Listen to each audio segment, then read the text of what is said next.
Now for the top story tonight, my conversation with the president, beginning with the terrorist suspect controversy.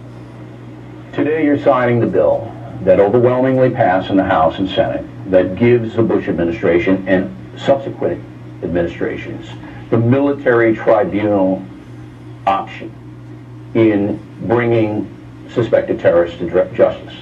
Your administration has been accused of being fascist, violating human rights, ignoring the Geneva Convention, and it's been a fierce campaign against this policy. Why has it been so fierce? I don't know. That's what observers of our society like yourself can help figure out. Look. After 9/11, I vowed to protect this country, and when we pick up somebody on the battlefield, we want to know what that person knows. And we can find information without torturing that person. And we have found useful information necessary to protect the American people. As you know, we picked up a fellow named Khalid Sheikh Mohammed. Intelligence folks believe or suspect that he was the person that masterminded the 9/11 attacks. I want to know what he knew in order to prevent another attack. Now, maybe there are some in this country who say, well, they're not coming again, and therefore all this is unnecessary. I believe they are coming again, and I believe it is the responsibility of the federal government to protect our people, and therefore had a program in place that said we'll question these people. Now, Brian Ross of ABC reported the CIA waterboarded Mohammed, that is, dunked him in water, tied him down, and then that broke him. Is that true? We don't talk about techniques. And the reason we don't talk about techniques is because we don't want the enemy to be able to adjust. We're in a war. Is waterboarding torture? We don't want to talk about techniques. And but I do assure the American people that we were within the law and we don't torture.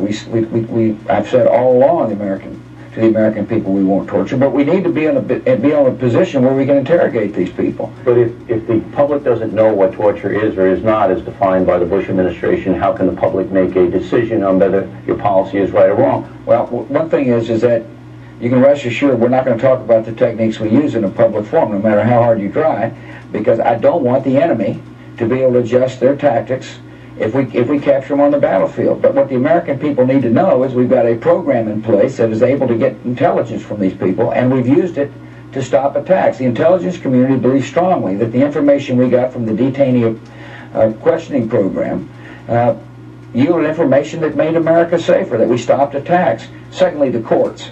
I believe it was necessary to have military tribunals because I ultimately want these people to be tried.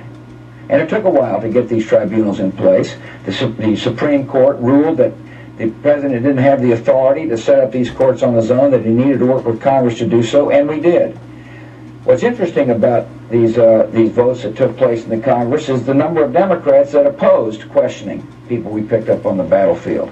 And I think that's an issue that they're going to have to explain to the American people. What's wrong with civilian courts? What's wrong with doing what you did to Moussaoui? Because a lot of times there's intelligence involved that would, if exposed, would make it very difficult for us to beat the enemy, to prosecute this war. And the tribunals of people are going to have lawyers, but it enables us to protect certain intelligence, and the American people understand that. Let me read you what Hillary Clinton, who could be the nominee for president in 2008 on Democratic side, said about this bill that she voted against, this detainee bill you're signing today. Quote, if enacted, this law would give license to this administration to pick people up off the streets of the United States and hold them indefinitely without charges and without legal recourse, unquote. You mean pick the enemy up off the streets? She says people. Pick people up off the streets. I don't know who she's talking about, but this law will enable us to find people who would like to kill Americans, Al-Qaeda affiliates, and be able to find out their plans and be able to more protect this country. I have no idea who she's talking about. Think Hillary Clinton's soft on terrorism? I think, first of all, it's very important for me never to question anybody's patriotism. I believe there's a group of people here in Washington, however, who have a different view of this war. They view it as a law enforcement matter. I view it as war. And therefore the federal government must use all our assets at our disposal, obviously within the Constitution, to protect this country. We cannot afford to respond to an attack after it happens. We must be in a position to be able to gain the intelligence necessary to stop the attack from happening in the first place. And that's why I thought it was important to listen to phone calls by Al-Qaeda or Al-Qaeda affiliates coming from outside the country in. And that's why it's important to be in a position to be able to question these people we pick up off the battlefield. Now, there are some who say we're not at war. There are some who say Iraq is not a part of the war on terror. I strongly disagree.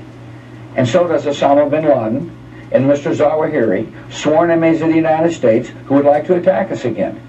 And that's the fundamental difference of attitude. I'm never going to question anybody's patriotism, but I am going to say there's a different point of view here in Washington, D.C. And the American people, they got a choice to make coming this November. And I believe the choice is stark and clear. And I believe that my party and our candidates are going to best put policies, will be better positioned to put policies in place that enable us to protect the American people from it.